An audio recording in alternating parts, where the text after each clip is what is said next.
आज सभी प्रदेशवासियों को 80वें स्वतंत्रता दिवस की बहुत बहुत बधाई और शुभकामनाएं देता हूं। ये दिन हमें हमारे स्वतंत्रता सेनानियों ने दिलाया। उनकी सोच थी देश आजाद होना चाहिए। कितने ही लोग जो है अनाम उत्सर्ग हो गए जिन्होंने इस देश की आजादी की लड़ाई लड़ी। आज हम 80वां स्वतंत्रता दिवस मना रहे हैं।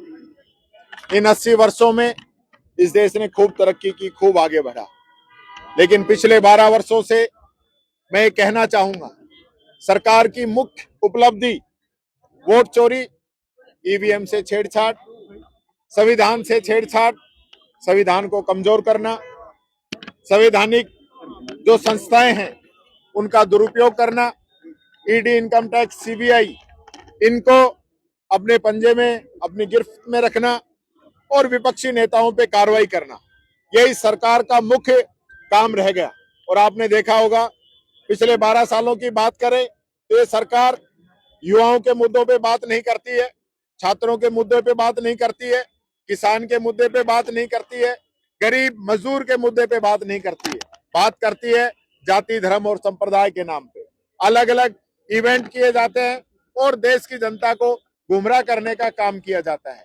आप देखिए, आज आजादी की 80वीं वर्षगांठ हम मना रहे हैं, लेकिन दूसरी तरफ कुछ जो विधायक, सांसद जो दूसरी पार्टियों से चुने जाते हैं, उनको डरा के, धमका के, साम दाम दंड भेद का प्रयोग करके उनको तोड़ लिया जाता है।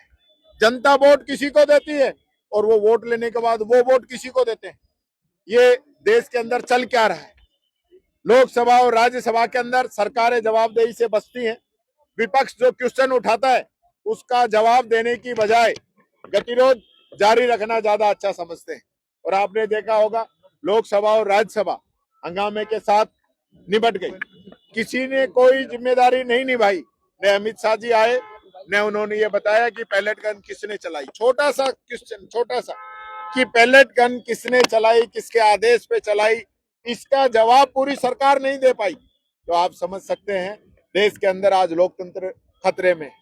हमारे राष्ट्रीय अध्यक्ष मल्लिकार्जुन खड़गे जी हल्द्वानी के अंदर गए, बीजेपी और आरएसएस के लोग वहां पे जाके हवन करते हैं, वहां उसका शुद्धिकरण करते हैं और मीडिया में बोलते हैं कि हमें इसका शुद्धिकरण करना पड़ेगा।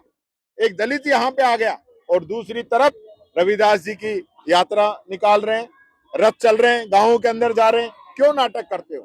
क्यों लोगों को गुमराह करते हो? आपकी जो सोच है पूरा देश जान चुका है। ये पहला वाकया नहीं है। मैं खुद मंदिर गया, भारतीय जनता पार्टी के पूर्व विधायक ने गंगा जल छिड़का वहां पे। बीजेपी के एक नेता ने मध्य प्रदेश के अंदर एक दलित पे पेशाब किया। हरियाणा के अंदर एक बीजेपी नेता ने यह कहा कि दलित मरता है तो हमें तो उतना ही दुख होता है जब कुत्ते का पिल्ला भी अगर मरता है तो हमें दुख होता है। आप समझ सकते हो इनकी सोच क्या है दलितों के प्रति, ओबीसी के प्रति। राजस्थान के अंदर भी ओबीसी का आरक्षण लागू हुआ है, हाई कोर्ट के निर्देश पे, सुप्रीम कोर्ट के निर्देश पे हुआ है। और आप आरक्षण कितना दे रहे हो? ओबीसी का प्रतिनिधित्व कम कर रहे हो। क्यों कर रहे हो आप कम? आप बताइए। आप जातियों को लड़ाना चाहते हैं, जातियों के अंदर आप भेद करना चाहते हैं कि ये जातियां आपस में लड़ती रहे और फूट डालो, राज करो। पहले यही नीति अंग्रेज अपनाते थे, अब यही नीति जो है बीजेपी अपना रही है। आप संविधान की पालना नहीं कर रहे हो, लोकतंत्र को कमजोर कर रहे हो। मैं ये कहना चाहूंगा, युवाओं से आह्वान करना चाहूंगा, आज जिस प्रकार से युवाओं ने अपनी बात रखी है, आज जैन जी और जैन अल्फा जो अपनी बात कह रहे हैं, मैं कहना चाहूंगा ऐसी बात जो हमारे सीनियर लोग हैं उनको भी कहनी चाहिए। वो भी आखिर कब तक चुप रहेंगे? सच्चाई बाहर आनी चाहिए।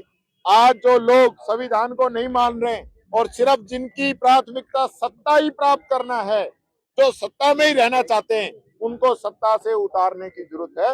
ये निवेदन मैं करना चाहूंगा।